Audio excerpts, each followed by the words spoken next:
پیارے عزیز دوستو، امید کرتا ہوں آپ سب لوگ خیر و عافیت کے ساتھ ہوں گے۔ اللہ پاک آپ سب کو ڈھیر ساری خوشیاں عطا فرمائے۔ دوستو، آج کی اس ویڈیو میں ہم آپ سے بات کریں گے انشاءاللہ ایک ایسی نایاب اور طاقتور ایسی شکتیشالی سورہ مبارکہ کے بارے میں۔ تو سورہ بقرہ آج ہم آپ کو نہیں سنائیں گے، لیکن اس سورہ بقرہ کے اندر دو ایسے بڑے راز پوشیدہ ہیں۔ دنیا اگر صحیح طریقے سے اس کے بارے میں جان لے، سمجھ لے، تو میں یہ مانتا ہوں کہ تمام تر پریشانیوں سے وہ ہمیشہ کے لیے چھٹکارا پا سکتا ہے۔ تمام تر مصائب سے، آفات و بلیات سے، بڑے بڑے طوفان سے ہمیشہ کے لیے چھٹکارا پا سکتا ہے۔ دو ایسی آیت کریمہ اس کے اندر چھپی ہیں، آج اس کے بارے میں ہم آپ کو بتانے والے ہیں، اور انشاءاللہ ساتھ ہی ساتھ اس کی تلاوت بھی سنوائیں گے۔ سیدنا ابو مسعود انصاری رضی اللہ تعالی عنہ سے روایت ہے کہ رسول اللہ صلی اللہ علیہ وسلم نے فرمایا، جس شخص نے رات کو سورہ بقرہ کی آخری 2 آیات پڑھ لیں وہ اس کے لیے کافی ہیں۔ آگے پھر فرمایا، عبد الرحمن بن یزید رحمت اللہ علیہ کہتے ہیں، دوران طواف میری ملاقات سیدنا ابو مسعود رضی اللہ تعالی عنہ سے ہوئی۔ میں نے ان سے اس حدیث کے بارے میں سوال کیا تو انہوں نے یہ حدیث مجھے بیان کی۔ فوائد الحدیث میں ایک بخاری شریف کی حدیث ہے، یہاں 4008 صفحہ نمبر، پھر دوسری حدیث مبارکہ صحیح مسلم 807 صفحہ نمبر۔ یہ دلیل ثبوت ہے، آپ لوگ سمجھیں اس چیز کے بارے میں۔ کافی ہونے کا مطلب یہ ہے کہ یہ شیطان کی شر انگیزیوں سے حفاظت دیں گی۔ یہ 2 آیت کریمہ سورہ بقرہ کی شروع کی اور آخری جو آیات تھی، 2 آیات ایسی ہیں انسان کے لیے ہر مصیبت کا حل ہے، ہر پریشانی کا حل ہے۔ مصائب مطلب بڑی سے بڑی مصیبت اور آفات سے بچاؤ کا ذریعہ ہوں گی۔ نماز تہجد سے کفایت کریں گی۔ ذرا سوچئے ہمارے گھرانے خیر و برکت سے کس قدر محروم ہیں، اتنے بڑے فائدے اور مفید عمل سے خالی ہیں، اور شر سے لبریز ہیں، مطلب نحوست سے ہمارے گھر بھر چکے ہیں، بے برکتی گھروں کے اندر پیدا ہو چکی ہے۔ آپ بتائیے کہ آپ اپنے گھر میں یہ سراسر خیر و برکت والا عمل کب شروع کرنے والے ہیں؟ دوستو، آپ سمجھ چکے ہیں 2 آیت کریمہ کے بارے میں۔ اگر آپ چاہتے ہیں کہ ہم تمام طرح کی مصیبتوں سے چھٹکارا پائیں، اپنے گھر میں خیر و برکت دیکھیں، کاروبار میں ترقی دیکھیں، اگر بے اولاد ہیں صاحب اولاد بن جائیں، ہمارے گھر میں کیسی بھی مصیبت ہے، کاروبار چل نہیں پا رہا ہے، چلتا ہے رک جاتا ہے، یا کوئی پڑھ لکھ زیادہ گیا ہے اسے جاب نہیں مل پا رہی ہے، یا کوئی ایسا انسان اس کی اولاد تو ہے پر نافرمان ہے، آپ چاہتے ہیں کہ تمام طرح کی پریشانیوں سے اگر آپ ہمیشہ کے لیے آزاد ہوں، تو آپ سورہ بقرہ کی یہ 2 آیات پر مکمل توجہ دیں انشاءاللہ۔ اسے چاہے پڑھ لیا کریں، چاہے سن لیا کریں۔ افضل ہے فجر کی نماز کے بعد، ٹائم نہ ملے مغرب کے بعد، اور اس کے بعد بھی اگر آپ کو ٹائم نہ ملے تو بہتر ہے آپ سونے سے پہلے رات کو عشاء کے بعد کسی بھی جگہ صاف ستھری جگہ بیٹھ کر آپ ان 2 آیت کریمہ کو سن لیں، پڑھ لیں انشاءاللہ۔ پھر اس کے بعد دل میں جو حاجت رکھیں آپ کی دعا قبول ہوگی۔ یا اگر آپ سننا چاہتے ہیں تو اتنی تیز آواز کے ساتھ تاکہ مکان کے چاروں کونے میں آواز پہنچ جائے، تو کیسی بھی بھوت پلید بری بلا ہوگی اس کی آواز سے ایسی یعنی کہ نشٹ ہو جائے گی، دفع ہو جائے گی، آپ ہمیشہ کے لیے چھٹکارا پا سکتے ہیں اور ہمیشہ کے لیے آزاد ہو سکتے ہیں۔ دوستو، اگر آپ کو ویڈیو اچھی لگے تو آپ کمنٹس میں آمین لکھ کر کے ضرور ہمیں بتائیے گا، تاکہ ہم اتنی محنت مشقت کرنے کے بعد یہ ویڈیو آپ تک پہنچاتے ہیں، ہماری حوصلہ افزائی ہو۔ اللہ آپ کو اس کا اجر عطا فرمائے گا۔ اور دوستو، اللہ پاک کے 99 ناموں میں سے کوئی بھی ایک نام لکھ کر کے کمنٹس میں سے لکھ کر ضرور بتائیے گا، اور اس ویڈیو کو صدقہ جاریہ سمجھ کر تمام مسلمان میں ضرور پھیلائیں۔ چینل کو سبسکرائب کر لیں اور ویڈیو کو لائک کر لیں۔ آئیے دوستو سن لیتے ہیں آیت کریمہ کی تلاوت۔ اعوذ باللہ من الشیطان الرجیم، بسم اللہ الرحمن الرحیم، الف لام میم، ذالک الکتاب لا ریب فیہ هدى للمتقين الذين يؤمنون بالغيب ويقيمون الصلاة ومما رزقناهم ينفقون والذين يؤمنون بما أنزل إليك وما أنزل من قبلك وبالآخرة هم يوقنون أولئك على هدى من ربهم وأولئك هم المفلحون آمن الرسول بما أنزل إليه من ربه والمؤمنون كل آمن بالله وملائكته وكتبه ورسله لا نفرق بين أحد من رسله وقالوا سمعنا وأطعنا غفرانك ربنا وإليك المصير لا يكلف الله نفسا إلا وسعها لها ما كسبت وعليها ما اكتسبت ربنا لا تؤاخذنا إن نسينا أو أخطأنا ربنا ولا تحمل علينا إصرا كما حملته على الذين من قبلنا ربنا ولا تحملنا ما لا طاقة لنا به واعف عنا واغفر لنا وارحمنا أنت مولانا فانصرنا على القوم الكافرين صدق الله العظيم بسم الله الرحمن الرحيم ألف لام ميم ذلك الكتاب لا ريب فيه هدى للمتقين الذين يؤمنون بالغيب ويقيمون الصلاة ومما رزقناهم ينفقون والذين يؤمنون بما أنزل إليك وما أنزل من قبلك وبالآخرة هم يوقنون أولئك على هدى من ربهم وأولئك هم المفلحون آمن الرسول بما أنزل إليه من ربه والمؤمنون كل آمن بالله وملائكته وكتبه ورسله لا نفرق بين أحد من رسله وقالوا سمعنا وأطعنا غفرانك ربنا وإليك المصير لا يكلف الله نفسا إلا وسعها لها ما كسبت وعليها ما اكتسبت ربنا لا تؤاخذنا إن نسينا أو أخطأنا ربنا ولا تحمل علينا إصرا كما حملته على الذين من قبلنا ربنا ولا تحملنا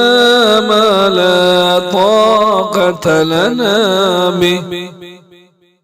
واعف عنا واغفر لنا وارحمنا أنت مولانا فانصرنا على القوم الكافرين. صدق الله العظيم. بسم الله الرحمن الرحيم.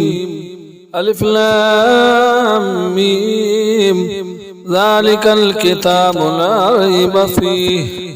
هدى للمتقين الذين يؤمنون بالغيب ويقيمون الصلاة ومما رزقناهم ينفقون والذين يؤمنون بما أنزل إليك وما أنزل من قبلك وبالآخرة هم يوقنون أولئك على هدى من ربهم وأولئك هم المفلحون. آمن الرسول بما أنزل إليه من ربه والمؤمنون كل آمن بالله وملائكته وكتبه ورسله لا نفرق بين أحد من رسله وقالوا سمعنا وأطعنا غفرانك ربنا وإليك المصير. لا يكلف الله نفسا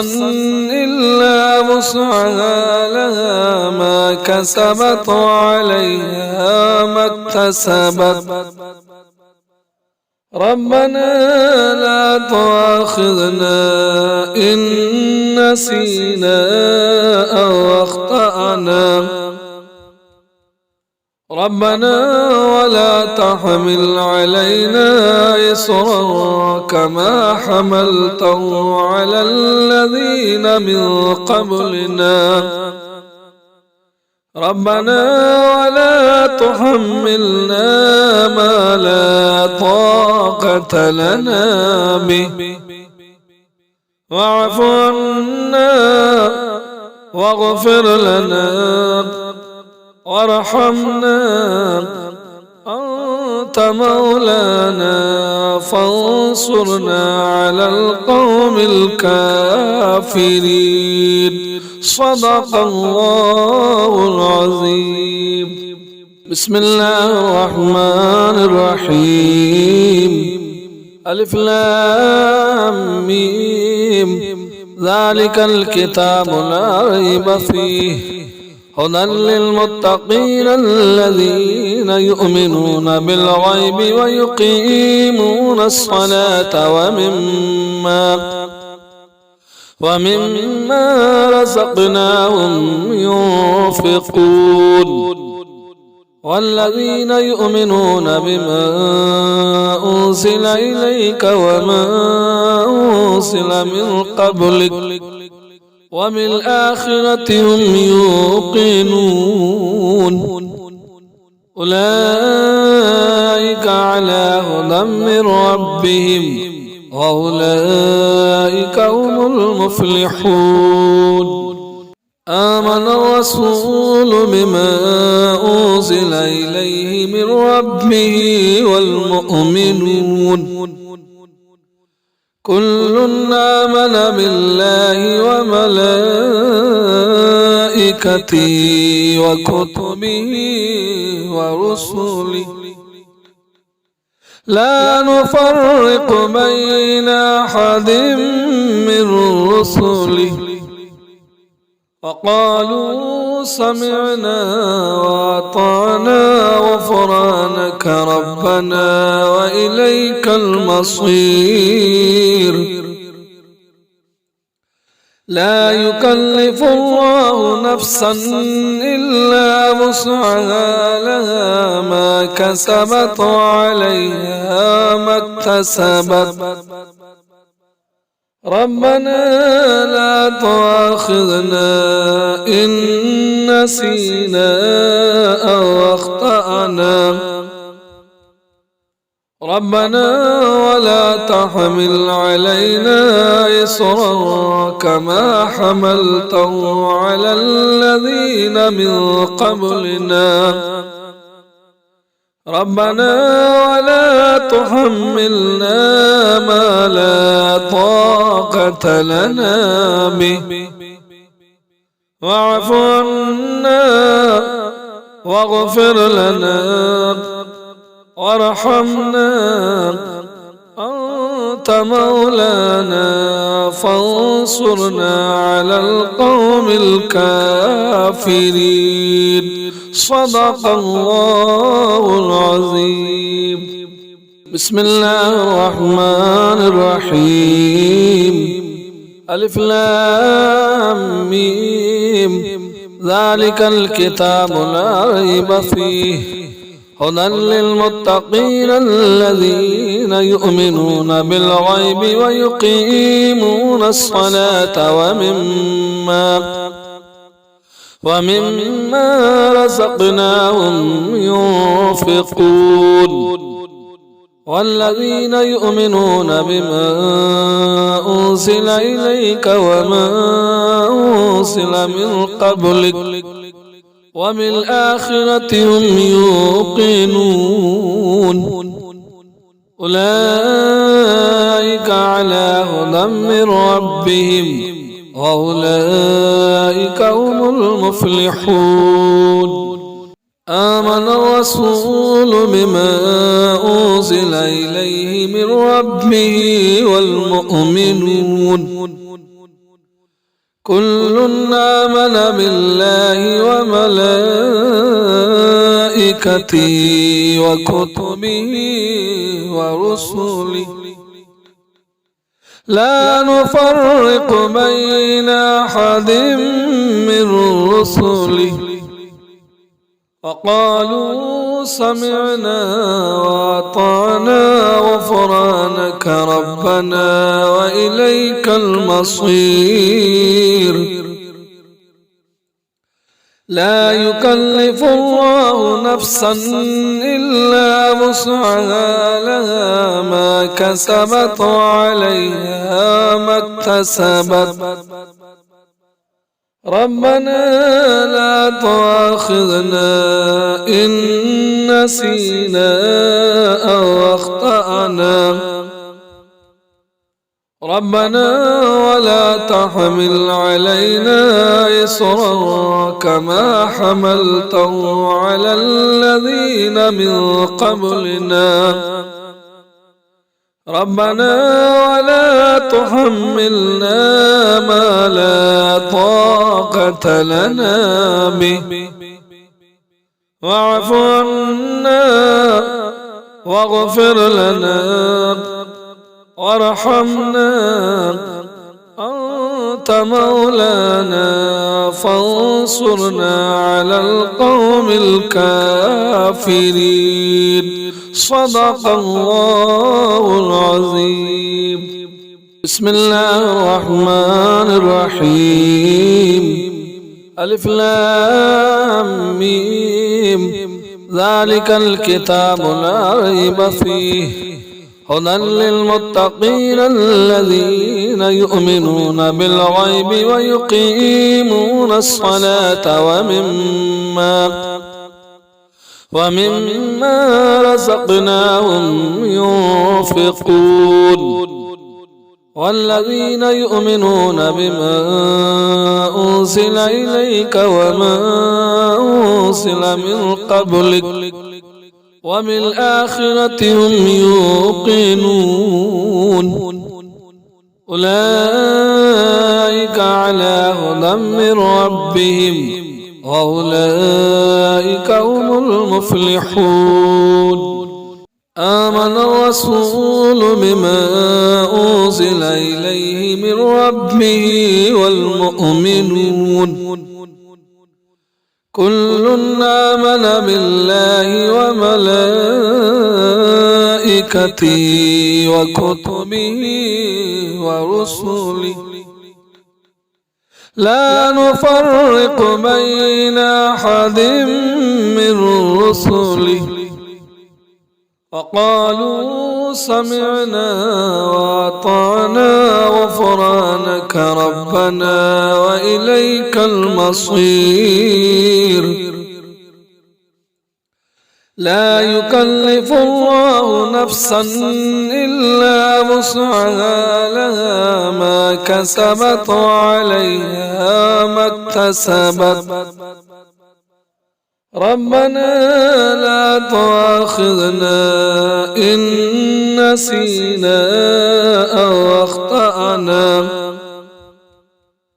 ربنا ولا تحمل علينا إصرا كما حملته على الذين من قبلنا ربنا ولا تحملنا ما لا طاقة لنا به واعف عنا واغفر لنا وارحمنا أنت مولانا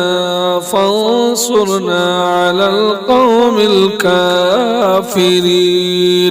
صدق الله العظيم بسم الله الرحمن الرحيم ألف لام ميم ذلك الكتاب لا ريب فيه هدى للمتقين الذين يؤمنون بالغيب ويقيمون الصلاة ومما رزقناهم ينفقون والذين يؤمنون بما أنزل إليك وما أنزل من قبلك وبالآخرة هم يوقنون أولئك على هدى من ربهم وأولئك هم المفلحون آمن الرسول بما أنزل إليه من ربه والمؤمنون كل آمن بالله وملائكته وكتبه ورسله لا نفرق بين أحد من رسله وقالوا سمعنا وأطعنا غفرانك ربنا وإليك المصير لا يكلف الله نفسا إلا وسعها لها ما كسبت وعليها ما اكتسبت ربنا لا تؤاخذنا إن نسينا أو أخطأنا ربنا ولا تحمل علينا إصرا كما حملته على الذين من قبلنا ربنا ولا تحملنا ما لا طاقة لنا به واعف عنا واغفر لنا وارحمنا أنت مولانا فانصرنا على القوم الكافرين صدق الله العظيم بسم الله الرحمن الرحيم ألف لام ميم ذلك الكتاب لا ريب فيه هدى للمتقين الذين يؤمنون بالغيب ويقيمون الصلاة ومما رزقناهم ينفقون والذين يؤمنون بما أنزل إليك وما أنزل من قبلك وبالآخرة هم يوقنون أولئك على هدى من ربهم وأولئك هم المفلحون آمن الرسول بما أنزل إليه من ربه والمؤمنون كل آمن بالله وملائكته وكتبه ورسله لا نفرق بين أحد من رسله وقالوا سمعنا وأطعنا غفرانك ربنا وإليك المصير لا يكلف الله نفسا إلا وسعها لها ما كسبت وعليها ما اكتسبت ربنا لا تؤاخذنا إن نسينا أو أخطأنا ربنا ولا تحمل علينا إصرا كما حملته على الذين من قبلنا ربنا ولا تحملنا ما لا طاقة لنا به واعف عنا واغفر لنا وارحمنا أنت مولانا فانصرنا على القوم الكافرين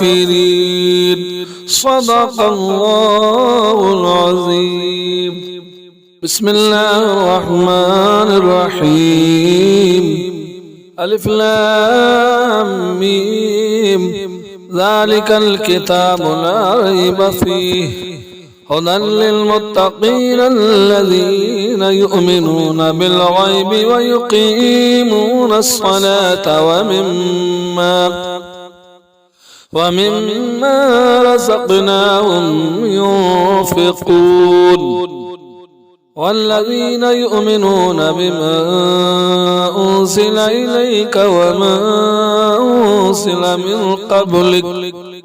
وبالآخرة هم يوقنون أولئك على هدى من ربهم وأولئك هم المفلحون آمن الرسول بما أنزل إليه من ربه والمؤمنون كل آمن بالله وملائكته وكتبه ورسله لا نفرق بين أحد من رسله وقالوا سمعنا وأطعنا غفرانك ربنا وإليك المصير لا يكلف الله نفسا إلا وسعها لها ما كسبت وعليها ما اكتسبت ربنا لا تؤاخذنا إن نسينا أو أخطأنا ربنا ولا تحمل علينا إصرا كما حملته على الذين من قبلنا ربنا ولا تحملنا ما لا طاقة لنا به واعف عنا واغفر لنا وارحمنا أنت مولانا فانصرنا على القوم الكافرين. صدق الله العظيم. بسم الله الرحمن الرحيم. ألف لام ميم ذلك الكتاب لا ريب فيه هدى للمتقين الذين يؤمنون بالغيب ويقيمون الصلاة ومما رزقناهم ينفقون والذين يؤمنون بما أنزل إليك وما أنزل من قبلك وبالآخرة هم يوقنون أولئك على هدى من ربهم وأولئك هم المفلحون. آمن الرسول بما أنزل إليه من ربه والمؤمنون كل آمن بالله وملائكته وكتبه ورسله لا نفرق بين أحد من رسله وقالوا سمعنا وأطعنا غفرانك ربنا وإليك المصير. لا يكلف الله نفسا إلا وسعها لها ما كسبت وعليها ما اكتسبت ربنا لا تؤاخذنا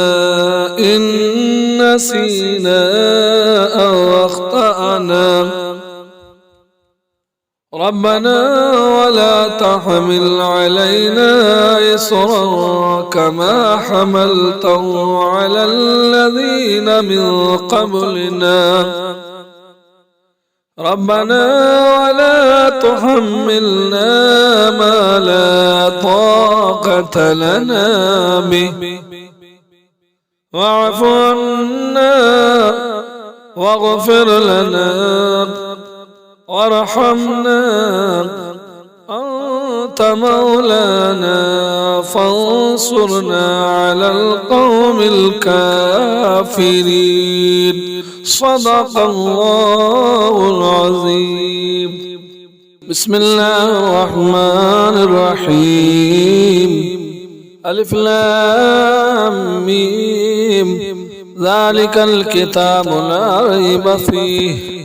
هدى للمتقين الذين يؤمنون بالغيب ويقيمون الصلاة ومما رزقناهم ينفقون والذين يؤمنون بما أنزل إليك وما أنزل من قبلك وبالآخرة هم يوقنون أولئك على هدى من ربهم وأولئك هم المفلحون. آمن الرسول بما أنزل إليه من ربه والمؤمنون كل آمن بالله وملائكته وكتبه ورسله لا نفرق بين أحد من رسله وقالوا سمعنا وأطعنا غفرانك ربنا وإليك المصير. لا يكلف الله نفسا إلا وسعها لها ما كسبت وعليها ما اكتسبت ربنا لا تؤاخذنا إن نسينا أو أخطأنا ربنا ولا تحمل علينا إصرا كما حملته على الذين من قبلنا ربنا ولا تحملنا ما لا طاقة لنا به واعف عنا واغفر لنا وارحمنا أنت مولانا فانصرنا على القوم الكافرين صدق الله العظيم بسم الله الرحمن الرحيم ألف لام ميم ذلك الكتاب لا ريب فيه هدى للمتقين الذين يؤمنون بالغيب ويقيمون الصلاة ومما رزقناهم ينفقون والذين يؤمنون بما أنزل إليك وما أنزل من قبلك وبالآخرة هم يوقنون أولئك على هدى من ربهم وأولئك هم المفلحون آمن الرسول بما أنزل إليه من ربه والمؤمنون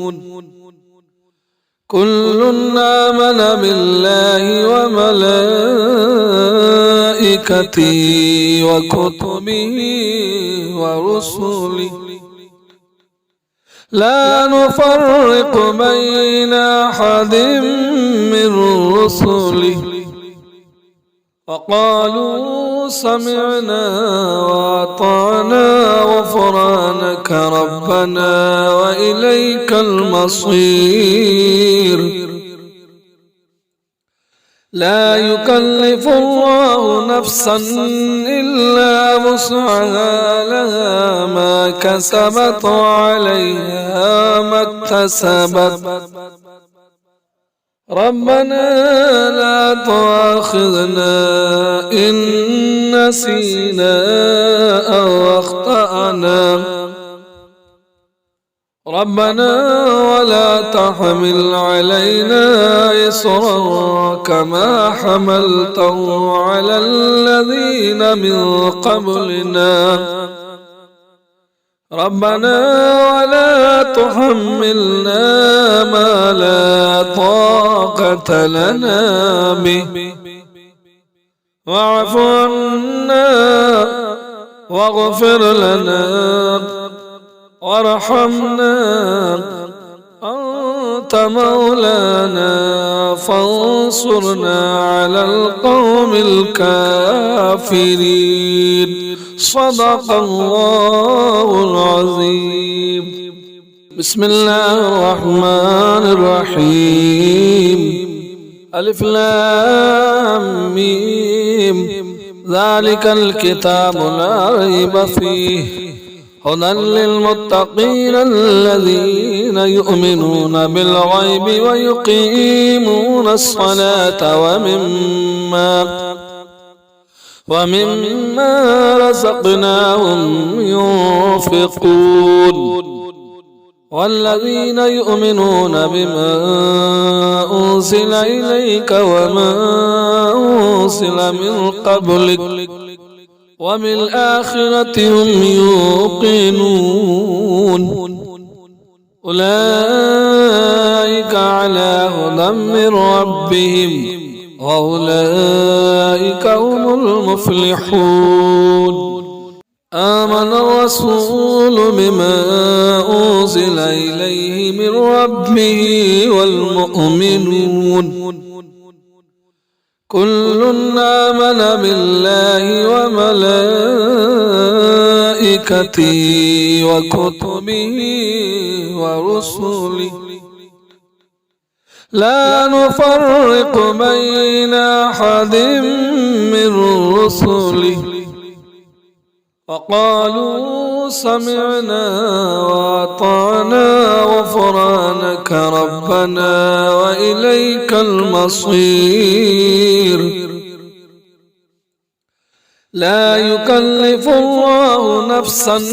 إلا وسعها لها ما كسبت وعليها ما اكتسبت ربنا لا تؤاخذنا إن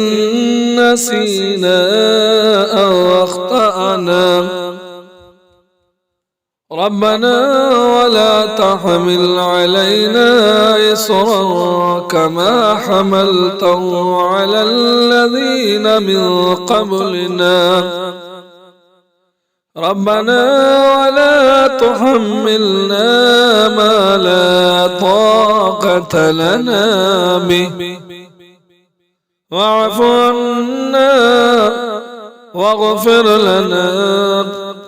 وارحمنا أنت مولانا فانصرنا على القوم الكافرين صدق الله العظيم بسم الله الرحمن الرحيم ألف لام ميم ذلك الكتاب لا ريب فيه هدى للمتقين الذين يؤمنون بالغيب ويقيمون الصلاة ومما رزقناهم ينفقون والذين يؤمنون بما أنزل إليك وما أنزل من قبلك وبالآخرة هم يوقنون أولئك على هدى من ربهم وأولئك هم المفلحون آمن الرسول بما أنزل إليه من ربه والمؤمنون كل آمن بالله وملائكته وكتبه ورسله لا نفرق بين أحد من رسله وقالوا سمعنا وأطعنا غفرانك ربنا وإليك المصير لا يكلف الله نفسا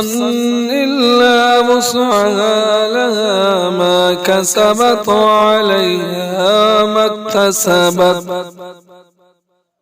ربنا لا تؤاخذنا إن نسينا أو أخطأنا ربنا ولا تحمل علينا إصرا كما حملته على الذين من قبلنا ربنا ولا تحملنا ما لا طاقة لنا به واعف عنا واغفر لنا وارحمنا أنت مولانا فانصرنا على القوم الكافرين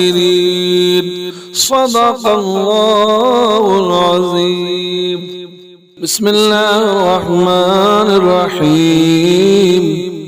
ألف لام ميم ذلك الكتاب لا ريب فيه هدى للمتقين الذين يؤمنون بالغيب ويقيمون الصلاة ومما رزقناهم ينفقون والذين يؤمنون بما